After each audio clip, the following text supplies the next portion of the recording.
This video will cover ventilation in obstructive lung disease. Obstructive lung disease comes in several different formats, and many of these have overlapping presentations. The first one is asthma. The key feature of asthma, of course, is that it is reversible. So patients can have bronchospasm, but it will reverse with appropriate medical therapy. Chronic bronchitis, conversely, is not necessarily reversible. Another hallmark of chronic bronchitis is having significant sputum production. Emphysematous changes result from parenchymal destruction. This leads to two different findings. One, patients may have decreased surface area for gas exchange, leading to problems with diffusion.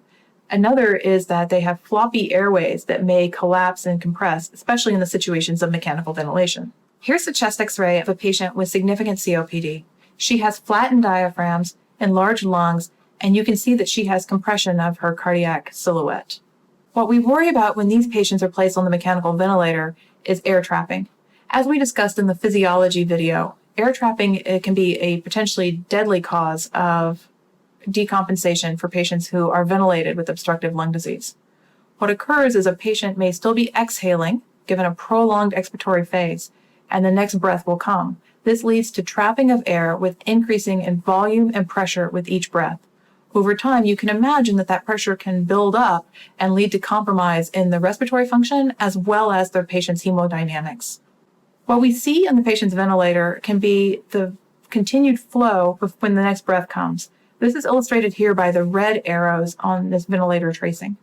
Note that the patient's flow has not come back up to baseline. It has not come to zero. This patient is still exhaling when the next breath comes. We can't use this to quantify how much air is left in the system, but it is an indicator that the patient is having air trapping. The way we quantify air trapping is by checking an expiratory hold. When we perform an expiratory hold, we stop all flow, and the pressure that is left behind is the auto PEEP, or the intrinsic PEEP. The ventilator will tell us the total PEEP in the system, all of the pressure. In this example, that total PEEP is 9.8. This patient was set on approximately 5 centimeters of water. Therefore, the intrinsic PEEP, or the auto PEEP, is 4.6, or roughly 5 centimeters of water. So the patient's total PEEP is 10, the set PEEP was 5, and their intrinsic PEEP, or the auto PEEP, was about 5.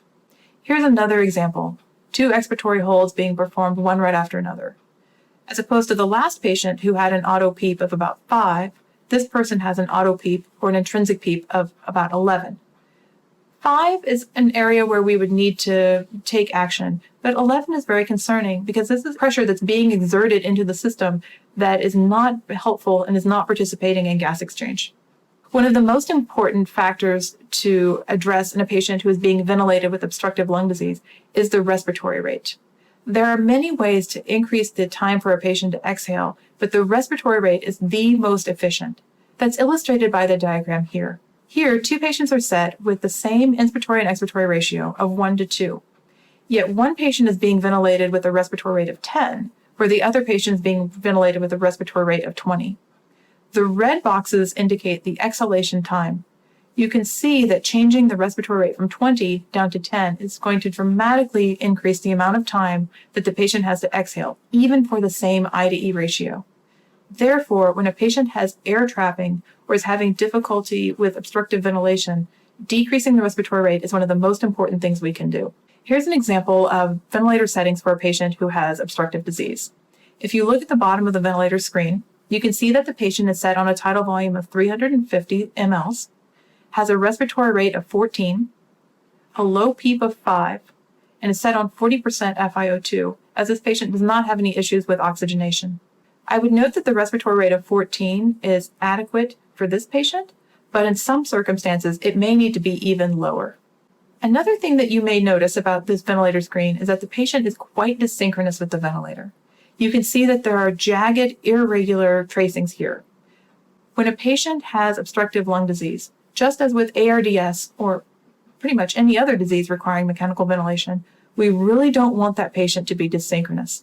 In the cases of obstructive lung disease, when a patient is dysynchronous with the ventilator, this can actually worsen air trapping as the patient is exhaling at irregular intervals and is not exhaling fully. If a patient has irregular breathing when they have obstructive lung disease, it's very important to take control of that situation and allow the patient to have plenty of time to exhale even if that means deeply sedating the patient or in some circumstances, paralyzing them. Here's another example of a patient who was intubated with reactive airways disease. This was a patient I took care of in the intensive care unit whom we did not know had reactive airways disease. We intubated her for another reason, and shortly after intubation, her peak inspiratory pressure went up to 45. This is extremely high, and I confess was somewhat unexpected. We had the patient set on low tidal volumes of 365 and a low PEEP of 5, and we had just intubated her, so she set at a FiO2 of 100%. I would also note that we had the patient set at a respiratory rate of 22. Knowing that the patient was having an obstructive lung disease, this is probably too high of a respiratory rate. To evaluate her more fully, the first thing we did was check a plateau pressure. The plateau pressure here was only 28, and at the moment this was checked, you can see that her peak was 39. That's a large delta. That's a delta of about 11 points. That indicates that there is a significant component of resistance rather than having a compliance problem. So this patient was having a resistance problem, not a compliance problem. The next thing that we did was to check an expiratory hold. However, I will confess that we recognized that there was a reactive airways component and we started to treat before we checked this ventilator screen. The expiratory hold here shows that she has a total PEEP of 7.3 for an intrinsic PEEP or an auto PEEP of 2.2 centimeters of water. So even though this patient was having a reactive airways disease component, we were able to treat her appropriately in this particular situation with giving her aggressive bronchodilators. We were able to get her settled out and get her ventilator settings back to normal. PEEP is an interesting consideration in patients who have obstructive airways disease. In many circumstances, we want to keep the PEEP lower, but we don't target a PEEP of 0. Patients with obstructive airways disease can have atelectasis and derecruitment as well. And so we usually recommend a minimum of 5 centimeters of water for patients who have any sort of obstructive lung disease. However, patients who have those emphysematous changes and the floppy airways may actually need more PEEP to stent open the airways and paradoxically allow more air to be released. We call this matching the PEEP.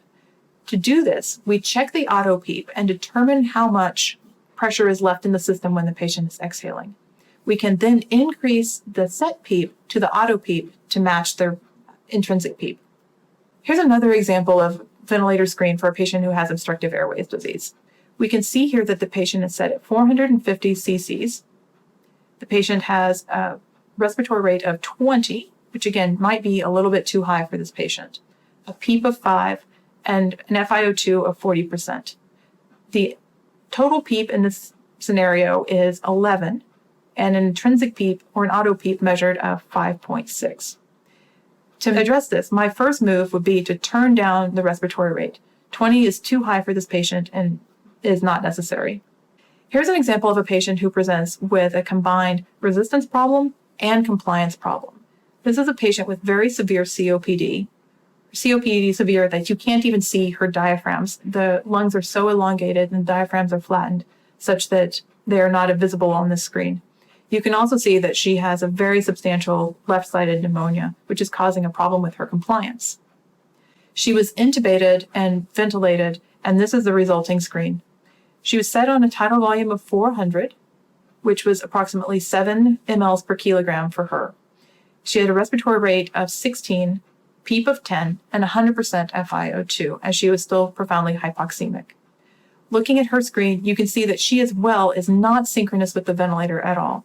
She is double triggering. She's indicating that she has air hunger and she's trying to pull on the vent to get more flow.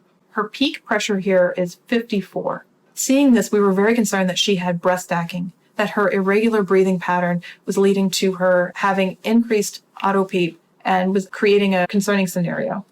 We therefore then checked her expiratory hold. You can see here that her total PEEP was 29. Her set PEEP was 10. This means that she had an auto PEEP or an intrinsic PEEP of 19. This is a tremendous amount of pressure in her intrathoracic cavity that is leading to increased risk of hemodynamic compromise.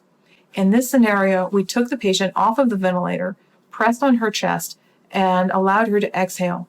We then put the patient back on the ventilator, sedated her very heavily, provided neuromuscular blockade, and placed her on a very low respiratory rate, far lower than the 24 in which she had been set.